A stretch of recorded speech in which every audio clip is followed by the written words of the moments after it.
एकनाथ खडसेंचे जावई प्रांजल खेवलकरांच्या विरोधामध्ये नाशिकमध्ये आंदोलन। खेवलकर यांच्या प्रतिमेला जोडे मारो आंदोलन। खेवलकरांच्या मोबाईलमध्ये अश्लील व्हिडिओ सापडल्यानं भारतीय जनता पक्ष आक्रमक।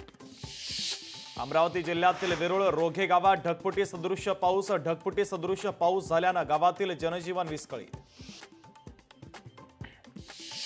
घोडबंदर ते ठाणे घाट रस्त्याच्या दुरुस्तीसाठी वाहतूक बंद। 8 ऑगस्ट ते 10 ऑगस्ट पर्यंत मार्गावरील वाहतूक राहणार बंद।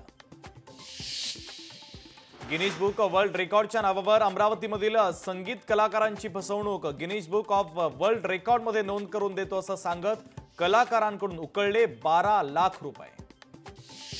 कल्याण स्टेशन परिसरामध्ये मसाज पार्लरमध्ये वेश्या व्यवसाय। महात्मा फुले पोलिसांनी केला पर्दाफाश, तर चालकासह मॅनेजरला अटक। 10 महिलांची करण्यात आली सुटका।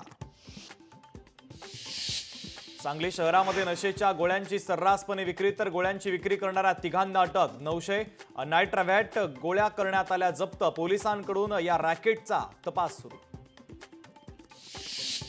हिंगोली जिल्ह्यामध्ये मुसळधार पावसाची हजेरी। मुसळधार पावसानं जिल्ह्यातील कयाधू नदीला पूर, तर नदीच्या पुरातून शेतकऱ्यांचा जीव धोक्यात घालून प्रवास।